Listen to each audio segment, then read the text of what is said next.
moderator yaitu Elsa Rahma dan teman-teman saya, adik samping saya Laila Fitriana. Selanjutnya ada Rauzatul Jannah S dan yang terakhir ada Nia Ismadia.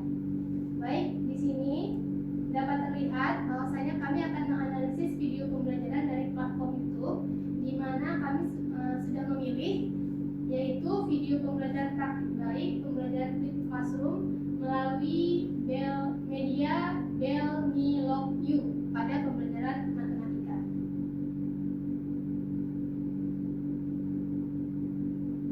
Sebelum kami menganalisis, alangkah lebih baiknya kita melihat dulu cuplikan dari pembelajaran dengan metode itu.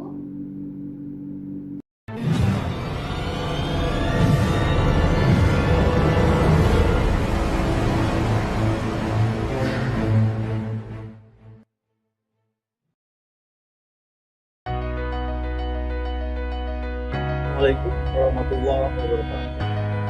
Salam dan bahagia. Saya Iwan Sumantri, salah satu pengajar di SMP Negeri 3 Cibadak, Kabupaten Sukabumi, mengampu mata pelajaran matematika. Prinsip kurikulum merdeka adalah berorientasi pada siswa dengan memprioritaskan tumbuh kembang anak secara utuh, mementingkan kompetensi dan karakter siswa. Kurikulum merdeka memudahkan dan mendorong untuk berorientasi pada murid. Guru bisa menggunakan metode yang lebih interaktif, lebih mendalam, dan tentunya menyenangkan. Nah, oleh sebab itu, praktik baik Bell Me Love You ini hadir.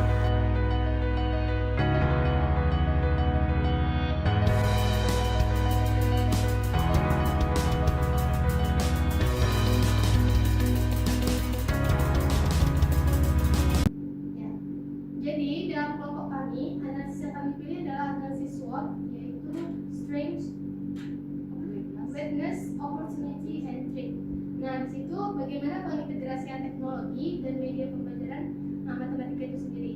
Dan di mana analisis tersebut akan dijabarkan oleh teman-teman saya, dimulai dari Lela. Pada Lela, baik, di sini akan saya jelaskan, yaitu yang pertama analisis kami yaitu strength atau kekuatan, di mana dari video yang tadi kami tampilkan ada beberapa kekuatan. Yang pertama yaitu meningkatkan kemandirian belajar, di mana penggunaan teknologi seperti blog dan YouTube itu memungkinkan siswa belajar secara mandiri di rumah.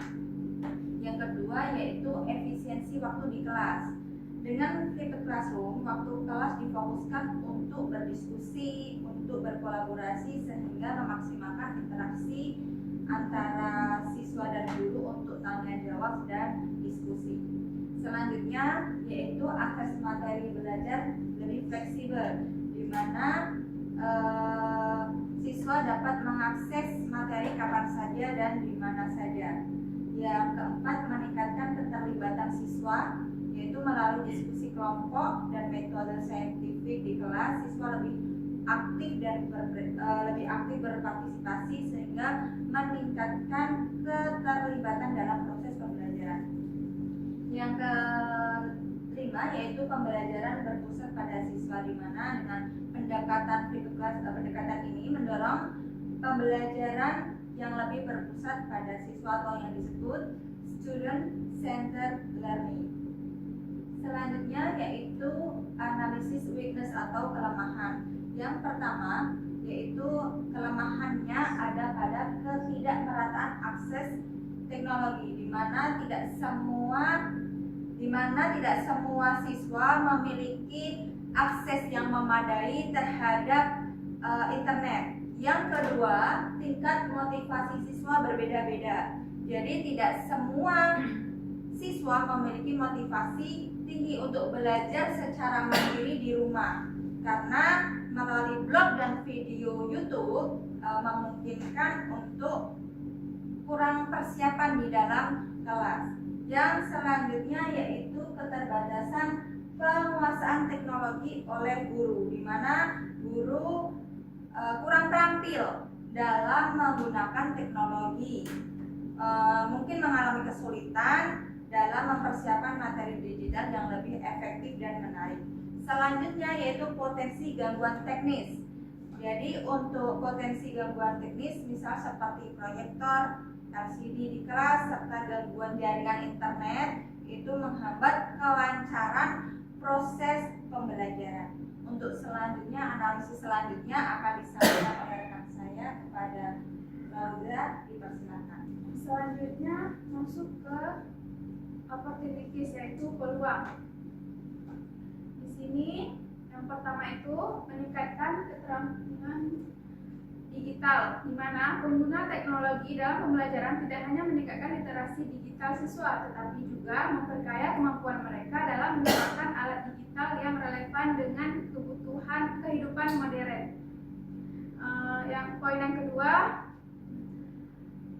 inovasi dalam metode pembelajaran, di mana teknologi memberi kesempatan untuk terus berinovasi dalam menciptakan model pembelajaran yang lebih menarik, interaktif, dan menantang bagi siswa. Poin yang ketiga yaitu stabilitas pembelajaran, di mana materi yang disampaikan melalui blog dan YouTube dapat diakses oleh banyak siswa sekaligus, sehingga potensi untuk menjangkau lebih banyak dan terbuka lebar. Poin yang keempat yaitu adaptasi dengan kurikulum abad ke-21, di mana integrasi teknologi mendukung implementasi kurikulum yang menekankan keterampilan abad ke-21 seperti berpikir kritis, siswa lebih kreatif, dan kolaborasi. Selanjutnya masuk ke tips, yaitu ancaman, di mana ada 4 poin. Yang pertama, ketergantungan pada teknologi. Nah, di sini ketergantungan yang terlalu besar pada teknologi dapat menjadi masalah jika terjadi gangguan teknis atau masalah infrastruktur yang mengganggu aksesibilitas materi. Poin yang kedua, disparitas akses teknologi. Jika semua siswa memiliki akses ke perangkat atau internet yang memadai, ada risiko ketimpangan dalam proses pembelajaran, di mana yang bisa mempengaruhi performa akademik siswa. Poin yang ketiga, distraksi pada pengguna teknologi, di mana teknologi seperti internet dan atau video YouTube biasa menjadi distraksi bagi siswa jika tidak digunakan secara bijaksana. Apa akibatnya? Karena mungkin tergoda dengan untuk mengakses konten-konten yang tidak relevan sama pembelajarannya. Yang terakhir yaitu kurangnya pengawasan langsung. Sebab apa? Sebagian besar pembelajaran dilakukan secara mandiri. Ada potensi bagi siswa untuk tidak belajar secara efektif tanpa pengawasan langsung dari gurunya, kan, melalui blog dan video YouTube-nya. Sekian, selanjutnya akan dibahas oleh Nia Lismadia.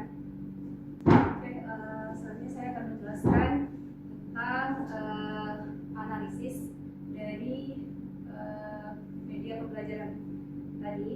Yang pertama, jenis teknologi yang digunakan itu ketersediaan ada, jenis multimedia yang digunakan ketersediaan ada, kekuatan atau keunggulan teknologi dan multimedia yang digunakan ketersediaan ada. Kemudian yang keempat, kelemahan atau kekurangan teknologi dan multimedia yang digunakan ada. Kelima, peluang integrasi teknologi dan multimedia yang digunakan ke dalam pembelajaran di Indonesia ada. Kemudian yang keenam, ancaman dan tantangan yang muncul jika dilakukan integrasi teknologi dan multimedia yang digunakan tersebut ke dalam pembelajaran di Indonesia juga ada. Selanjutnya, kesimpulannya, teknologi dan media yang digunakan merupakan teknologi digital dalam bentuk blog, YouTube, proyektor, LCD, dan PPT. Keunggulannya, video tersebut dapat disimak atau dipelajari dimanapun menggunakan laptop, smartphone, atau tablet yang terhubung dengan internet, dapat juga menggunakan perangkat penyimpan offline. Kelemahannya, video ini akan sulit dipelajari jika tidak ada koneksi internet, yang tidak stabil atau terbatas, tidak memiliki akses ke perangkat yang memadai, keterbatasan data internet. Peluang video ini bisa digunakan di rumah, kelas, perpustakaan, dan atau ruang belajar. Penggunaan video ini sangat fleksibel, memberi siswa kebebasan untuk belajar sesuai dengan kondisi dan kebutuhan masing-masing siswa. Sekian, saya kembalikan ke Firoga. Terima kasih teman-teman yang sudah mempresentasikannya. Baik, sekian dari hasil diskusi kami. Jika ada pertanyaan ataupun tambahan dari kelompok-kelompok lain bisa ditanyakan sekarang. Kami kasih waktu, kami beri 2 pertanyaan atau 1 pertanyaan untuk bertanya tentang analisis pembelajaran di kelompok kami. Baik, izin memperkenalkan diri, saya dari kelompok 1. Izin bertanya mengenai media pembelajaran yang dianalisis oleh kelompok 6. Menurut kelompok 6, apa yang dapat menjadi solusi jika siswa itu tidak melakukan arahan yang sudah disusun oleh guru? Tadi kan dari flipped classroom itu kan, jadi guru itu sudah membentuk pembelajaran yang siswa belajar sendiri. Kalau di sekolah mereka akan mengintegrasikan bersama-sama. Nah, itu bagaimana jika ada siswa yang belum melakukan yang diminta oleh guru seperti itu? Oke, terima kasih Desaka sudah memberi pertanyaan kepada kelompok kami.